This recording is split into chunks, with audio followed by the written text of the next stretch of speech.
চুপ থাকার অভ্যাস করেন। সবসময় কথা বলতে হবে না, মাঝে মাঝে চুপ থাকার অভ্যাস করেন। আমাদের একজন বরেণ্য ওস্তাদ তিনি বলেন যে মুতাকাল্লিম হওয়ার যে খায়েশ, এটা একটা হৃদয়ের কলবের একটা রোগ। মুতাকাল্লিম হওয়ার যে খায়েশ মানুষের মধ্যে থাকে যে আমাকে সব বিষয়ে কথা বলতে হবে, এটা অন্তরের একটা রোগের নাম। তো এটা যদি একটা ইবাদত হয় তাহলে সিরাতের সুন্নতে আসতে হবে, আমরা এগ্রিত। ঠিক আছে। এখন দ্বিতীয় কথা হচ্ছে 3 নম্বর শর্তটা আরো ডেঞ্জারাস, সেটা হচ্ছে রিজিক হালাল হতে হবে। রিজিক, এই জায়গায় সবাই একটু ফিকির করেন, দেখেন একটু আপনারা আপনাদের রিজিকগুলোকে দেখেন যে কতজনের রিজিক 100% হালাল আছে। এগুলো আমাদের কিন্তু প্র্যাকটিক্যাল কথা, আমরা কিছু খালি তাত্ত্বিক কথা বলে চলে যাবো এমন না, প্র্যাকটিক্যালি ইমপ্লিমেন্টটা বেশি জরুরি এখন। আমি খুবই স্বপ্ন দেখছি, আমরা সবাই স্বপ্ন দেখছি যে আপনাদেরকে দিয়ে হবে ইনশাআল্লাহ। কারণ এই জেনারেশন করে দেখিয়েছে, এবং তারা আমাদেরকে দেখিয়েছে কোন ভাষায় কথা বললে কাজ হয়। এতদিন তো আমরা বলে আসতাম, তো এই ভাষার কথা বললেই আপনারা আমাদেরকে অনেক ট্যাগ দিতেন। ঠিক আছে, দেখেন জালেম জুলুম করলো, মাজলুম দাঁড়ায় গেল। এই তো জালেম জুলুম করলো, মাজলুম দাঁড়ায় গেল প্রতিবাদের জন্য, প্রতিবাদের ভাষায়। আপনারা আমাকে বলেন তো, জালেমের বিরুদ্ধে মাজলুম যখন দাঁড়িয়েছে তারা কি খালি হাতে দাঁড়িয়েছিল? জালেম যখন 2টা মাইট দিয়েছে, মাজলুম কি 2টা মাইট দেয় নাই? জালেমদের অনেকে যখন মাজলুমদের অনেককে শহীদ করেছে, তো জালেমদের দলেও কি কিছু মানুষ মারা যায় নাই? তো এটা কি একটা কনফ্লিক্ট হয়নি রাস্তাঘাটে? তো গণতান্ত্রিক প্রক্রিয়া এই কনফ্লিক্টটাকে আপনি জায়েজ করে নিলেন, তো গণতান্ত্রিক প্রক্রিয়া এই কনফ্লিক্টটাকে আপনি জায়েজ করে নিলেন তো, মাশাআল্লাহ। রেহাত শব্দ বলি আপনি আমার দিকে তেড়ে আসেন, বিষয়টাই না সেম বিষয়, একই বিষয়। আপনি জালেমের এগেইনস্টে দাঁড়াইছেন, মাজলুম জুলুমের শিকার হতে হতে হতে আমাদের ভাই আবু সাইদ জীবন দিল, মুগ্ধরা জীবন দিল, সবার একটা সিম্পেথি তৈরি হলো। এখানে আম জনতা, রিক্সা চালক, শ্রমিক, মানে ওলামায়ে কেরাম, কে বাকি ছিল? সবাই তাদের পক্ষে ছিল, তাই না? কেউ লিখেছে, কেউ বলেছে, কেউ মাঠে ছিল। তারা ছিল মাজলুম, দেয়ালে পিঠ থেকে গেছে, তখন তারা কিন্তু হাতে কিছু না কিছু তো উঠিয়েছিল, নাকি উঠায় নাই? উঠিয়ে তারা একটা প্রতিবাদের ভাষা আমাদেরকে দেখিয়েছে, এইভাবে প্রতিবাদ করতে হয়। ওই প্রতিবাদটা পরে আপনারা কি এখন বলবেন যে ছাত্র জনতার মধ্যে কেউ জুলুম করেছে? ছাত্র জনতা জঙ্গি, ছাত্র জনতা সন্ত্রাসী, এই সম্বন্ধে একটা সন্ত্রাসী ছিল, ওরা জঙ্গি ছিল, হ্যাঁ ওরা উগ্রবাদী ছিল। কেন বলছেন না এখন আপনারা এই কথাগুলো? আমার প্রশ্ন হচ্ছে, এখন এই কথাগুলো আপনারা কেন বলছেন না? কারণ আপনারা বুঝতে পারছেন তারা ন্যায্য কাজটাই করেছে। যখন জালেম জুলুম করতে করতে করতে মাজলুমকে একদম দেয়ালে পিঠ ঠেকিয়ে দেয়, তখন মানুষকে হামাস হতে হয়, তখনই বিভিন্ন জিহাদি সংগঠনের অস্তিত্ব আসে, তখনই কিন্তু খোরাসান স্বাধীন হয়। তো এখন আমরা বাংলাদেশেও বুঝতে পারছি যে হ্যাঁ, তখনই কিন্তু ছাত্র ভাইরা হাতে প্রতিবাদের ভাষা উঠিয়ে নিয়েছিল। তো এটাকে গণতান্ত্রিক প্রক্রিয়া আপনারা জায়েজ করছেন, ঠিক আছে, এটা কোনো সমস্যা না, এটা ভালো, ওরা প্রতিবাদ করেছে, ওদেরকে আমরা কিন্তু খারাপ বলতে পারি না। কেউ বলছে খারাপ? এই একই স্লোগান যদি সিরাতের সুন্নতে আমরা বলি যে দাওয়াতের সাথে জিহাদ থাকবে, তখন তো তেরে আসবেন আমাদের দিকে, আসবেন না? আসবে। আপনারা লিখে নেন আমার কথাগুলো। এই একই জিনিসটাই, এই প্রতিবাদের এই ভাষাটাই যখন আপনি দাওয়াতের সাথে জিহাদ শব্দ ইউজ করবেন, আপনার দিকে তেরে আসবেই। আপনারা কি মনে করছেন যে তারা আমাদের প্রতিবেশীর চাইতে আমাদের বন্ধু হয়ে যাবে? কখনো কশিন কেন না, এটা জেগে জেগে স্বপ্ন দেখছে তারা। তো আল্লাহ পাক তাদেরকে সহিহ সামাজ দান করে নেন। সবসময় আমরা সবকিছু করবো না, আমরা তো পরিবেশ পরিস্থিতি বুঝে ইনিশিয়েটিভ নিব, তাই না? কিন্তু সিরাতের কোনো অংশকে আপনি বাদ দিতে পারেন না। তো একটা অংশকে বাদ দিয়ে দিবেন, একটা অংশকে নিবেন, দিনের কিছু অংশকে রাখবেন, কিছু অংশকে রাখবেন না, এটা তো ইসলাম কর। যখন যেটা ইমপ্লিমেন্ট করার অবস্থা সৃষ্টি হবে তখন সেটা করতে হবে, এটাই তো ইসলাম।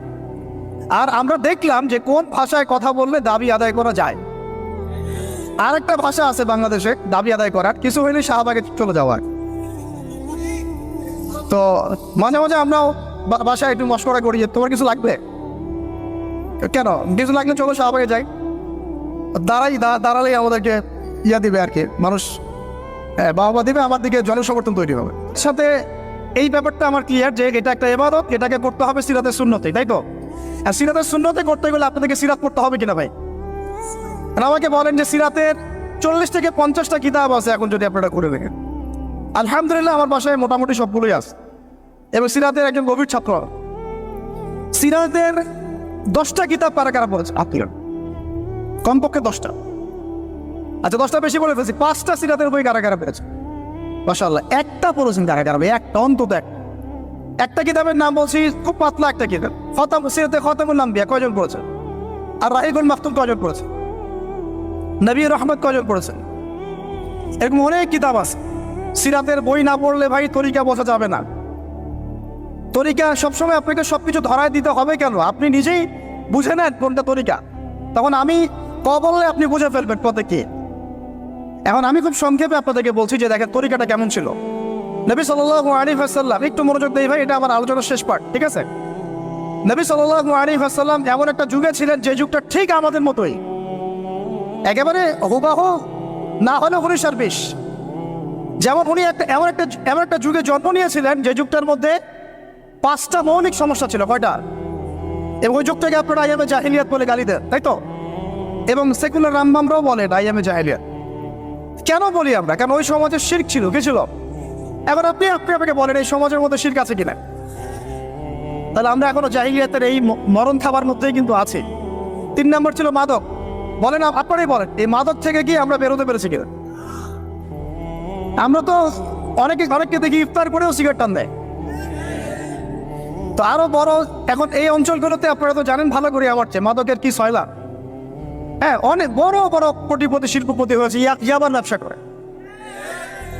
আবার জায়গা তো দেখ, আবার এদিকে হজ করে, উমরাও করে। তো সুদ দেখেন, সুদ, ঘুষ, দুর্নীতি ছাড়া কোন সেক্টরটা টিকে ছিল? ঘুষ ছাড়া কোথায় চাকরি হয়েছে? সুদ ছাড়া কোন ব্যাংকিং সিস্টেম চলে? তাহলে সেই হারাম অর্থনীতি থেকে আমরা তো বের হইতে পারি না। আইয়ামে জাহিলিয়াতের মধ্যে আছে এবং মাদকের ভয় খাবার মধ্যে আছে। ইয়াং জেনারেশনের বেসিক সমস্যাই মাদক এখন। কারণ তারা একটা সময় পর্যন্ত অন ইসলামিক লাইফ লিড করে, গার্লফ্রেন্ড অ্যাফেয়ার্স, এইটা ওইটা, গান বাজনা করতে করতে হতাশ, শেষমেশ মাদক। ওখানে গিয়ে লক্ষ লক্ষ ছেলে বাংলাদেশে মাদকাসক্ত হয়ে আত্মহত্যা করেছে। হয়তো লক্ষ লক্ষ না হবে, পরিসংখ্যানটা কাছাকাছি হোক। তো এই সমস্যাটা থেকে আমরা কিন্তু বের হতে পারি নাই। আরেকটা ছিল জাহিলিয়াতের সমস্যা, নারী জাতির অবমাননা। এটা থেকে কি বের হতে পারছে জাতি? বলেন, নারী জাতির অপেক্ষা। আমাদের একটু আগে এক বোনের কথা আসলো, তাহলে আমাদের বোনটা কি এখনো সেফ? একটা প্রসঙ্গ শব্দ উঠে আসছে না, গুম। এখন আসলে এই ব্যাপারটা এমনই হয় যে আপনি তো তখন কোনো প্রতিবাদও করতে পারবেন না। একেবারে আতর্কিত হামলার মতো হুট করে 1 মিনিটের মতো উঠাই নিয়ে চলে গেল, কিছুই বলার নাই, কিছুই করার নাই। সাথে হ্যান্ডকাফ, চোখ বেঁধে ফেলা এবং জোরে জোরে গান ছেড়ে দেয়, যাতে আপনার মাইন্ডটা ফ্রেশ থাকে, নাউযুবিল্লাহ, মানে আপনি যেন রিল্যাক্স ফিল করেন, ভয় না পান। তো এই যে একটা ভীতিকর অবস্থা, যখন তখন জায়গা থেকে উঠাই নিয়ে যাচ্ছে, এখান থেকে তো মেয়েরাও রেহাই পেল না। তখন তাহলে সত্যি কি আমরা আমাদের দিনী বোনদেরকে সিকিউর করতে পেরেছি? ইভেন আমরা তো ভাইদেরকেও সিকিউর করতে পারি নাই। যেমন উস্তাদ করা হবে বললেন, এরপর থেকে এরকম করতে আসলে হাত ভেঙে দেওয়া হবে।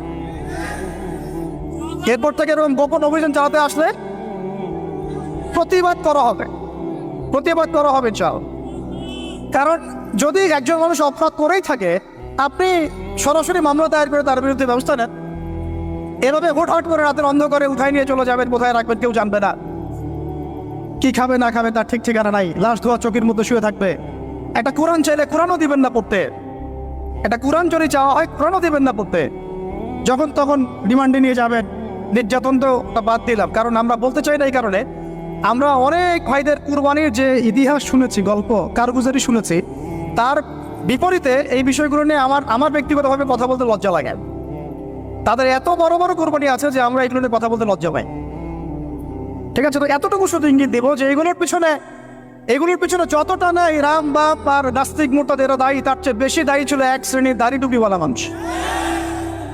এতটুকু বললাম, আর কিছু বলতে চাই না। কারণ আমরা চাই কিছু আজাদ পরকালের জন্য থাক। এক কথা হচ্ছে, আমরা কিন্তু আমাদের ভাই বোনদেরকে সিকিউর করতে পারছি না। আমাদের ভাইরা এখনো ওই মাদক আর নারী জাতির অবমাননার মধ্যেই থেকে গেছেন। আর এখন বেহায়াপনা, এই আপনার জেনা, ব্যভিচার, পর্নোগ্রাফি, মেয়েদেরকে অনেকে বলেন জীবন্ত তো এখন দাফন করা হয় না। আমি বলি মেয়েদেরকে এখনো গর্ভে মেরে ফেলা হয়। মেয়েদের প্রতি এখনো সমাজ সেইভাবে সাম্য প্রদর্শন করছে না। অনেক আমাদের মতো মানুষ অনেকে মেয়ে সন্তান হলে মুখটা কালো করে ফেলছে। এগুলো তো ইসলামের শিক্ষা না। তো মেয়েদেরকে অবমাননার জায়গা থেকে বের করতে হবে। তাদের যে শান্তি আর কামিয়াবি, এটা এই সকল পশ্চিমা সভ্যতার এই দর্শনগুলোর মধ্যে নাই। তাদের শান্তি কামিয়াবি আছে শুধুমাত্র কোরআন এবং হাদিসের মধ্যে। এই মেসেজটা আমাদের বোনদেরকে পৌঁছাতে হবে ইনশাআল্লাহ। এবং আমাদের বোনটা কিন্তু অনেক ইমানদার, অনেক শক্ত, যারা ইসলামের পথে ফিরে আসে না, আমরা কিছুটা দেখেছি দূর থেকে, তারা মাশাআল্লাহ অনেক শক্ত মুমিনা হয়, তার ধার কাছে হয়তো আমরা যেতে পারি না, জানেন। এইরকম আপনারা, আমি রিকোয়েস্ট করি আপনাদেরকে যে আপনারা তো বিয়ে শাদী করবেন, শুধু দিনদারিতাকে প্রাধান্য দিয়ে বিয়ে করেন নাই, অন্য বিষয়গুলো টেম্পোরারি, আপেক্ষিক, একে খাস দিলে তো করলাম, ঠিক আছে। দিনী বোনদেরকে দিনদারিতার ভিত্তিতে আপনারা আপনাদের সহধর্মিনী বানান, অন্য কোনো বিষয় দেখতে যায় না। হ্যাঁ, থাকলে তো আলহামদুলিল্লাহ ভালো, কিন্তু এটা সবচেয়ে বেশি জরুরি বিষয় না। সবচেয়ে বেশি জরুরি বিষয় দিনদারিতা, পরহেজগারিতা, ঈমান। আল্লাহ পাক আপনাদেরকে সেই রকম মুমিনা নারী আপনাদের তাকদির আল্লাহ পাক নসিব করে নেয়। এরকম মুমিনা নারী পাইলে দেখবেন যে একাই সারা দেশ কাঁপায় ফেলবেন। চাও ইতিহাস আছে এগুলোর, আছে তো নাকি? একটু প্রশংসা করলাম, যদি লাইভে দেখে বাসায় গিয়ে ভালো খাওয়া দাওয়া দিবে আর কি। মাঝে মাঝে তো না খেয়ে বেরোইতে হয়, ঠিক আছে। বড় মুশকিল ভাই, এখন আপনারা ঢুকে নাকি এই লাইফে, তারপরে বুঝবেন ইনশাআল্লাহ, ঠিক আছে। আল্লাহ পাক আপনাদের সবার যেন একটা সালামতির জিন্দগি দান করে। কিন্তু নারীর অবমাননার ওই জাহিলিয়াত থেকে কিন্তু আমরা বের হইতে পারি না। আর একটা হচ্ছে, এটা আরো মারাত্মক, গোত্রীয় হানাহানি ছিল প্রকট আইয়ামে জাহিলিয়াত, ছিল না? গোত্রীয় হানাহানি একদম প্রকট আকারে ধারণ করা ছিল আইয়ামে জাহিলিয়াতে। আমাকে বলেন, এইটা এখনকার বিশ্বে বা দেশে কি বাদ হয়েছে কিনা? এখন এটা পলিটিক্যাল হানাহানিতে রূপ নেয় নাই, বৈশ্বিক হানাহানিতে রূপ নিছে না? তাহলে ওই যুগে, যে যুগে নবী সাল্লাল্লাহু আলাইহি ওয়াসাল্লামকে আল্লাহ পাক পাঠিয়েছেন, সেই যুগে যে জাহিলিয়াতগুলো ছিল, এখন গ্লোবাল পার্সপেক্টিভে এই জাহিলিয়াতগুলো এখনো আছে, বরং তার চেয়ে আরো বড় মাত্রায় আছে। তখন সুদ ছিল একটা নির্দিষ্ট জায়গায়, এখন ওয়ার্ল্ড ওয়াইড। তখন আপনার জেনা ছিল একটা নির্দিষ্ট জায়গায়, নির্দিষ্ট পরিসরে, এখন পর্নোগ্রাফি দিয়ে একেবারে ফোনে ফোনে। এই ফোনের ওজন কম, কিন্তু কিয়ামতের মাঠে এর ওজন বোঝানো খুব কঠিন হবে। এই ফোনের ওজনটা কম, কিন্তু কিয়ামতের মাঠে এই ফোনের গুনাহের জবাব দেওয়ার যে বিচার, এটা অনেক কঠিন হবে। আল্লাহ পাক আমাদেরকে তাকওয়া অবলম্বন করার তৌফিক দান করে। বিনা প্রয়োজনে ইউজ করবেন, আপনার যতটুকু প্রয়োজন এতটুকু। এখন এই জাহেলিয়াতের সমাজে আল্লাহ পাক এমন একজন মহামানবকে পাঠালেন, একটু কনসেন্ট্রেট করেন, এমন একজন মহামানবকে আল্লাহ পাক এই জাহেলিয়াতের সমাজে পাঠালেন, আইয়ামে জাহেলিয়াতে, মানে আবু জেহেলের যুগে, যিনি মাত্র 23 বছরের ব্যবধানে, কত বছর? মাত্র 23টা বছর দিন রাত অক্লান্ত পরিশ্রম করে ওই জাহেলিয়াতে পূর্ণ সমাজটাকে একেবারে পুরা ইউটার্ন করে একটা আলোকিত সমাজে প্রতিষ্ঠা করে দিয়ে চলে গেলেন। সুবহানাল্লাহ। কত বছর? তিনি কি প্রথমে একা ছিলেন না দুজন ছিলেন বলেন? আল্লাহ আছেন তার সাথে, ওহী আসছে, এবং তিনি কিন্তু একা, একজন দিয়ে দাওয়াত শুরু করেছেন। তিনি মানে হেরা গুহায় কি করতেন? নবী সাল্লাল্লাহু আলাইহি ওয়াসাল্লাম হেরা গুহায় চিন্তা করতেন কিভাবে এই জাহিলিয়াতে পূর্ণ সমাজটাকে পরিবর্তন করা যায়। আল্লাহকে ডাকতেন, আল্লাহ পথ দেখাও। তিনি তো নবী, আগে থেকেই নবী। তখন আল্লাহ রাব্বুল আলামিন তার কাছে ওহী করলেন। প্রথম ওহীটাই কি আপনারা বলেন? সূরা আলাকের প্রথম 5টা আয়াত, তাই না? এখানে প্রথম শব্দটা কি? পড়ুন। এই যে পড়তে বলা হয়েছে, আপনাদেরকে পড়তে হবে। ফ্যান্টাসি দিয়ে, গরম গরম বক্তব্য দিয়ে, শুধুমাত্র স্লোগান দিয়ে কিন্তু দিন কায়েম হবে না ভাই। আমি আবার বলছি, গভীর এলেমেন্টাল করতে হবে। চল, প্রথম কথা ইকরা, আপনি পড়ুন। এখানে ইকরা বলার কারণ কি? তখন তো শিরক ছিল। আল্লাহ পাক বলতে পারতেন তুমি শিরক করো না, মূর্তি পূজা করো না। হ্যাঁ, সমাজে নারী মেয়েদেরকে জীবন্ত কবর দেওয়া হচ্ছে, বন্ধ করতে বলো। কোনো কথা আল্লাহ পাক আগে বলেন, বলেছেন ইকরা বিসমি রাব্বিকাল্লাযী খালাক, পড়ুন আপনার সেই রবের নামে যিনি আপনাকে সৃষ্টি করেছে। তার মানে যে জ্ঞান আপনাকে আল্লাহর দিকে নিয়ে যায় সেটাই জ্ঞান, আর যেটা আল্লাহ থেকে দূরে সরায় সেটা কি? তাহলে জাহেলিয়াত। এখনকার শিক্ষা ব্যবস্থাকে আল্লাহর দিকে নিয়ে যাচ্ছে আমাদেরকে, তাহলে এটা কি হচ্ছে? তাহলে জ্ঞান না জাহেলিয়াত? সহজ কথা, সিরাতের আলোকে, খালাকানি হুসাইন বিন আলাক, যিনি মানুষকে আলাক দিয়ে সৃষ্টি করেছেন। ইকরা ওয়া রাব্বিকাল আকরাম আল্লাযী আল্লামা বিল কলম। দেখেন, আমাদেরকে আল্লাহ পাক জ্ঞান শিক্ষা দিয়েছেন কলম দিয়ে। ওয়া আল্লামা আদম আসমা কুল্লাহা, আল্লাহ পাক আদম আলাইহিস সালামকে সমস্ত নাম শিক্ষা দিয়েছেন। আমরা সৃষ্টিগতভাবে জ্ঞানী ছিলাম না, আল্লাহ আমাদেরকে জ্ঞান দান করেছেন। সুবহান। এবং সেই জ্ঞানের বদৌলতেই আমাদের পিতাকে আল্লাহ পাক সিজদা করিয়েছেন আপনার ফেরেশতাদেরকে দিয়ে। সুবহানাল্লাহ। আমরা তার সন্তান। আমাদের আব্বাজানকে, মানে আদম আলাইহিস সালামকে আল্লাহ পাক বলেছেন খলিফা। আল্লাহ পাক বলেন নাই যে আমি পৃথিবীতে ইন্নী জাইলুন ফিল আরদি খলিফা, এটা আল্লাহ পাক বলেছেন। আল্লাহ পাক এটা বলেন নাই আমি পৃথিবীতে মানুষ পাঠাতে চাই, পৃথিবীতে আমি নতুন কোনো প্রাণী বা মাখলুক পাঠাতে চাই, এমনটা আল্লাহ পাক বলেন না। আল্লাহ বলছেন আমাদের পিতাকে খলিফা, খলিফা মানে যিনি জমিনে আল্লাহর বিধান প্রতিষ্ঠা করেন। ঠিক যেমন দাউদ আলাইহিস সালামকে আল্লাহ পাক বলেছেন, ইয়া দাউদ ইন্না জাআলনাকা খলিফাতান ফিল আরদ ফাহকুম বাইনান নাসি বিল হক ওয়া লা তাত্তাবি'ল হাওয়া ইউদিল্লাকা আন সাবিলিল্লাহ। হে দাউদ, আমি তোমাকে পৃথিবীতে আমার খলিফা করেছি, তোমার কাজ পৃথিবীতে ইনসাফ প্রতিষ্ঠা করা, হক প্রতিষ্ঠা করা। হকের মানদণ্ড কি? আল্লাহ পাকের ওহী, আল্লাহর ওহী দিয়ে তুমি মানুষের মাঝে বিচার ফয়সালা করবা, এটাই হলো হক প্রতিষ্ঠা করা। যদি না করো, প্রবৃত্তির তাড়না অনুসরণ করো, মানে মানব রচিত বিধান অনুসরণ করো, তাহলে ইউদিল্লাকা আন সাবিলিল্লাহ, আল্লাহর রাস্তা থেকে এটা তোমাকে সরাই নিয়ে যাও। বলেন, আমরা এখন খলিফা শব্দটাই ভুলে গেছি, আর খলিফা থেকে যে খিলাফা আসছে এই শব্দ বলতেও ভয় পাচ্ছে।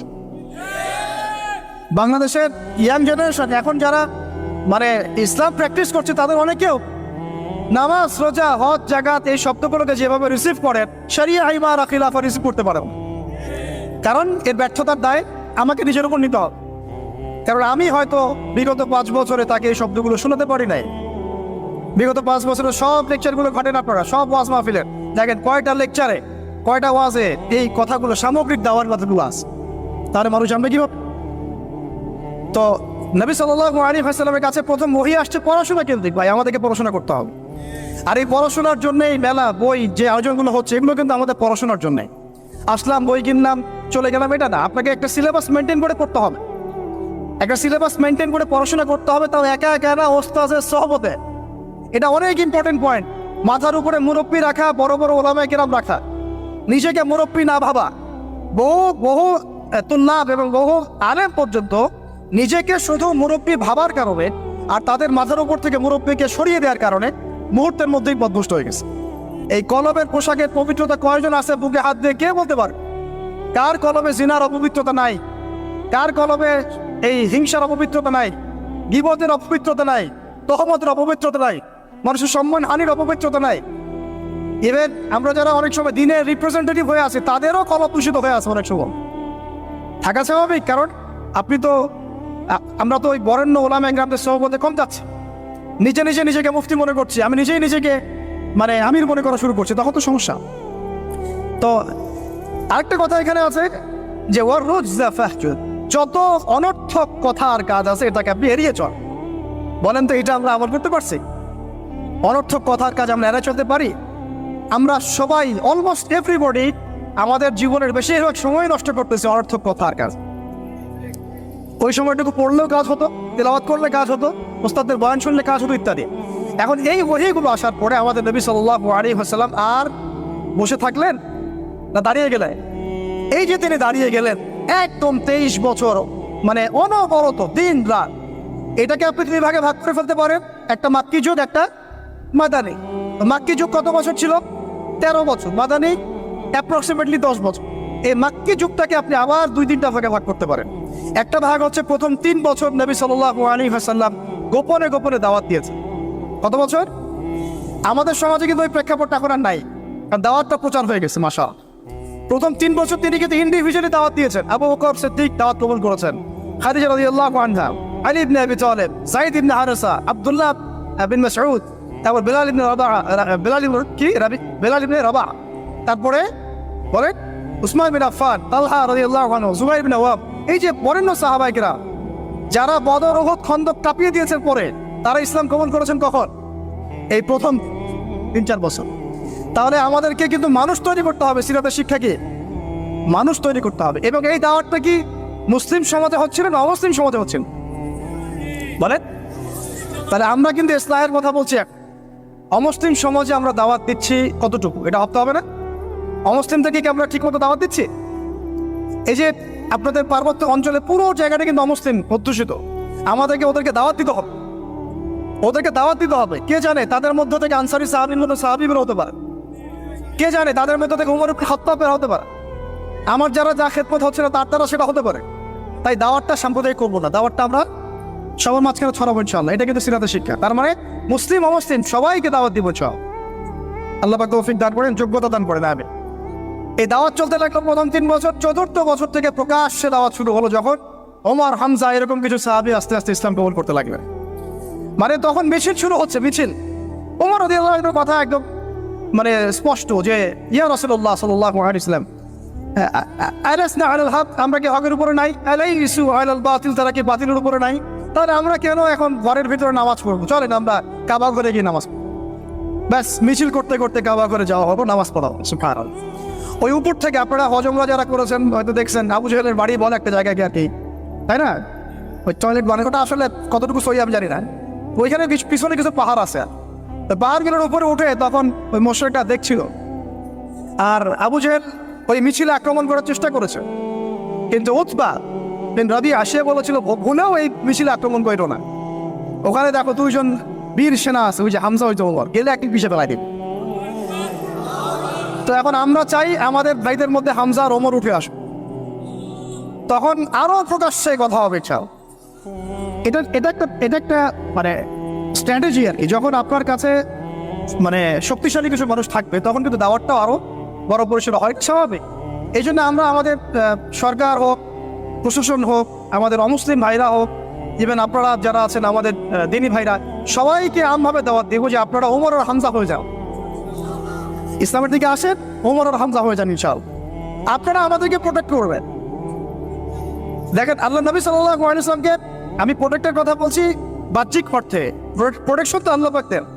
মানে তারা কারা ডান হাত বাম হাত হয়েছিল, কারা ঢাল হয়েছিল, সাহাবীরা না? সেই সাহাবী হতে হবে আপনাদের। আমাদের ওস্তাদ বলেন, অন্য অনেক ওস্তাদ অনেক কথা বলছেন, অনেক কাজ করছেন, আর আমাকে বলেন তাদের অবর্তমানে তাদের জায়গা দখল আপনি করতে পারবেন কিনা, ওই যোগ্যতাটাকে আমরা অর্জন করছি কিনা, এটা আমাদেরকে ভাবতে হবে। আমাদেরকে অনেক ক্রিয়েটিভ চিন্তা করতে হবে যে আমাদের ওস্তাদরা যে কাজগুলো করছেন তাদের অবর্তমানে আমরা সেই লেগেসি বজায় রাখতে পারবো কি পারবো না, আদৌ সেই জেনারেশন তৈরি হচ্ছে কিনা, গ্যাপ হয়ে যাচ্ছে কিনা আবার কোনো, এবং তারা যেভাবে দিনের জন্য কাজ করছেন তাদের জান মান ইজ্জত পরিবার এগুলো দেখভাল করার দায়িত্ব আমাদের আছে কি নাই বলেন? এটাই ভাই, আমি নিজের কথা বলি যে আমাদের কাছে একসময় বাজার করার টাকাও ছিল না, এমন একটা সময় গিয়েছে, এবং কাউকে আমরা বলতেও পারছিলাম না যে আমাদের টাকার দরকার। কিছু ভাই কিছু অর্থ সহায়তা করেছিলেন ওই বিপদগ্রস্ত মুহূর্তগুলোতে, তো সেটা আবার মাঝখান থেকে থার্ড পার্টি মেরে খেয়ে ফেলছে। এখন আমি একটা কথা বলি, আমরা দাওয়াতের কাজ করব, আমরা শরিয়ার প্রতিষ্ঠার চেষ্টা করব, ঠিক আছে, ওলামায়ে কেরামরা করবেন, আপনাদের ঊর্ধ্বতন নেতা যারা তারা করবেন, কিন্তু তাদের জান, তাদের মাল, তাদের পরিবার, তাদের আহাল, তাদের ভরণ পোষণ, এই বিষয়গুলো দেখার দায়িত্ব কি আমাদের নাই আদৌ? আমরা কি হামজা ওমর আবু বকর হতে পারছি কিনা, এটা আমাদেরকে মাথায় রাখতে হবে। এটা আমরা যেন হই, আল্লাহ পাক তৌফিক দান করেন। এবার এই সাহাবীদেরকে নিয়ে নবী সাল্লাল্লাহু আলাইহি ওয়াসাল্লাম দাওয়াত আরো বেগবান করলেন। এবার দাওয়াত যত বেগবান হলো, আবু জেহেল আবু লাহাবের নির্যাতন তত বাড়তে লাগলো। ঠিক তো কথা? অনেক সাহাবী চোখের সামনে শহীদ হলেন, নবী সাল্লাল্লাহু আলাইহি ওয়াসাল্লাম তখন কিছু বললেন না, মানে অস্ত্র হাতে নিলেন না, কিছু বললেন না, অর্থ বোঝাচ্ছে যে তিনি অস্ত্র হাতে নিলেন না, মক্কার কথা বলছেন। তিনি বললেন সবর করতে। অনেক সাহাবী বললেন যে ইয়া রাসূলুল্লাহ, সবর করতে করতে আমরা তো মানে অতিষ্ঠ হয়ে যাচ্ছে, আপনি আল্লাহর কাছে বদদোয়া করেন আল্লাহ যেন তাদেরকে ধ্বংস করে দেন। নবীজি বললেন না, এক সময় আসবে যে পুরা এই হীরা নগরী, পারস্য, রোমক এগুলো সব আমরা জয় করবো, কিন্তু তোমরা কিন্তু তাড়াহুড়া করছো। সবর করলেন। আবু জাহেল সুমাইয়া রাদিয়াল্লাহু আনহাকে বর্ষা নিক্ষেপ করে হত্যা করে নাই, ইয়াসির রাদিয়াল্লাহু আনহুকে হত্যা করে নাই, এরকম অনেক বেলাল রাদিয়াল্লাহু আনহুকে তপ্ত বালুতে পিটানো হয় নাই, অনেক ঘটনা ঘটেছে। তখন কিন্তু আমরা ওই অ্যাপ্রোচ নিতে পারি নাই, বা ওই আদেশটা আমাদের আল্লাহর পক্ষ থেকে আসে নাই যে আমরা ওদের সাথে ওই ভাষায় কথা বলবো যে ভাষা ওরা কথা বলছে। তখন ভাষাটা ছিল ধৈর্যের। এমনকি নবী সাল্লাল্লাহু আলাইহি ওয়াসাল্লাম বললেন তোমরা এখন আবিসিনিয়াতে চলে যাও। আবিসিনিয়াতে একজন কি আছে, একজন খ্রিস্টান শাসক আছে, যার রাজ্যে কেউ জুলুমের শিকার হয় না। সুবহানাল্লাহ। দেখেন, একজন খ্রিস্টান শাসক সম্পর্কে নবী সাল্লাল্লাহু আলাইহি ওয়াসাল্লাম মন্তব্য করলেন তার রাজ্যে কেউ জুলুমের শিকার হয় না। এখন পুরো মুসলিম বিশ্বের মুসলিম শাসকদেরকে খুঁজে পাওয়া দুষ্কর যাদের রাজ্যে কেউ জুলুমের শিকার হয় না। ওখানে মুসলিমরা গিয়ে থাকতে লাগলেন দীর্ঘ সময়। তারপরে দেখেন আমাদের নবী সাল্লাল্লাহু আলাইহি ওয়াসাল্লাম দাওয়াতের কাজ বেগবান করলেন। এবার 3 বছর বয়কটের জীবনযাপন। সিরাত পড়েছেন না আপনারা? 3 বছর বয়কট মানে কি? ওই এক প্রকার কারাগার, এটা একটা উন্মুক্ত কারাগার ছিল। শিয়ারে আবু তালেব বলে, শিয়ারে আবু তালেব মানে ওখানে না আছে খাবার না পানি, গাছের ছাল পাতা খেয়ে সাহাবীরা 3 বছর থেকেছে। সুবহানাল্লাহ, 3টা বছর। তখন দেখেন কিছু অমুসলিম মানুষ আমাদেরকে হেল্প করেছেন, যেমন আবু তালেব, তিনি কিন্তু তখন মুসলিম হন নাই, কিন্তু হেল্প করেছেন আমাদের। এত হেল্প করেছেন যেটা হয়তো আপনি কেউ করতে পারেন ইসলামকে। চাচা আবু তালেব মুসলিম না হয়ে ইসলামকে যে পরিমাণ হেল্প করেছেন, সহযোগিতা করেছেন, নিরাপত্তার চেষ্টা করেছেন, ওটা কিন্তু আমরাও করতে পারি না শেষ পর্যন্ত। তারপরেও তিনি জান্নাতে যেতে পারছেন না। সুবহানাল্লাহ। কেন? কেন বলেন? শুধুমাত্র শেষ পর্যন্ত কালিমা না পড়া। তাহলে আমরা কি একটু কৃতজ্ঞ হব না যে আল্লাহ পাক আমাদেরকে মুসলিম পরিবারে আমাদেরকে জিজ্ঞাসা না করেই জন্ম দিয়েছেন? একটু ভাবতে হবে এগুলো ভাই। আত্মসমালোচনা খুব জরুরি জিনিস। যখন এগুলো আপনার ভিতরে চলে আসবে, কাজের কথা আপনাকে বলতে হবে না, আপনি নিজেই ছুটবেন ইনশাআল্লাহ। তো দেখুন, চাচা আবু তালেবের মতো অনেক মানুষ আমাদের দরকার, এটা কিন্তু ইঙ্গিত এসেছে লেকচারের মধ্যে, এর আগে ওস্তাদ বলেছেন। তো আমাদেরকে এ ধরনের মানুষদেরকেও দাওয়াত দিতে হবে। কে জানে যে ভিতরে ভিতরে অনেক আবু তালেব অলরেডি আছে, আমাদেরকে হেল্প করতে চায়, থাকতে পারে না? দাওয়াত বেগমান করতে হবে, সর্বমহলে দাওয়াত। আল্লাহ পাক বোঝার তৌফিক দান করেন। আপনারা তো দিন কায়েম করতে চান, তাই না? কার হাতে বায়াত করেছেন? হ্যাঁ, মুরব্বী কে আপনার? প্রশ্ন আছে অনেক। জামাই মারার কথা বলছি না আমরা? এখানে অনেক চিহ্ন আছে। এখানে আমি এটা ফিকহি মাসালা যেতে যাচ্ছি না, যেটা কতটুকু জায়েজ না জায়েজ বা ফরজ ওয়াজিব সুন্নাত মুস্তাহাব, এটা না। দেখেন, আমরা দাড়ি কেউ কেটে ফেলি না, এটি হ্যাঁ। আমরা কি দস্তরখানা ছাড়া খাওয়া দাওয়া করি? কেউ করি না, কিন্তু মেসওয়াক সবাই করি তো। তা এখন আপনি এত এত গুরুত্বের সাথে মেসওয়াক করেন কেন? এত গুরুত্বের সাথে আপনি সুন্নাহগুলো রাখেন কেন? দস্তরখানার ব্যাপারে এত আপনি কেন গুরুত্ব দেন কেন? কারণ প্রত্যেকটা সুন্নাহ আপনি আমল করতে চান, তাই না? দেখেন, কোন সাহাবী নবী সাল্লাল্লাহু আলাইহি ওয়াসাল্লামের হাতে বায়াত ছাড়া দিন কবুলও করেন নাই, কোনো সারিয়াও বায়াত ছাড়া হয় নাই, কোনো জিহাদও বায়াত ছাড়া হয় নাই, এবং ইমানও ছাড়া রাষ্ট্র হয় না। অনেক ব্যাপার আছে, এগুলো আপনাদেরকে আস্তে আস্তে বুঝতে হবে। আমি জানি এগুলো একটু মানে টার্ম বলে একটু কঠিন, আস্তে আস্তে আপনারা এগুলো বুঝবেন ইনশাআল্লাহ। আল্লাহ পাক আপনাদেরকে বোঝার তৌফিক দান করুন। দেখেন, ওই বিষয়টা না থাকলে, আল্লাহকে সাক্ষী রেখে যখন সাহাবীরা নবী সাল্লাল্লাহু আলাইহি ওয়াসাল্লামের হাতে হাতে রেখে বায়াত করেছেন যে আপনি মদিনায় আসেন, আমরা যেভাবে আমাদের স্ত্রী সন্তানদেরকে নিরাপত্তা দেই, আপনাকেও দিব, আপনার সাহাবীদেরকেও দিব। তারপরে নবীজি বলেছেন যে যদি তোমরা না পারো তাহলে আগেই বলে দাও, ঠিক আছে? এটা যদি না পারো আগেই বলে দাও। তারা বলেছেন যে আমরা আমাদের জান মাল দিয়ে আপনাকে এইভাবে প্রোটেকশন দিব, যেভাবে আমরা আমাদের স্ত্রী সন্তানদেরকে প্রোটেকশন দিয়ে থাকি, নিরাপত্তা দিয়ে থাকি। শুধু একটা প্রশ্ন তারা করেছিলেন যে আমরা যদি এই কাজটা করি, আপনাকে এইভাবে আপনি হিজরত করে আসেন, সাহাবীরা হিজরত করে আসে, তাদেরকে নিরাপত্তা দেই, তাহলে আমরা কি পাবো?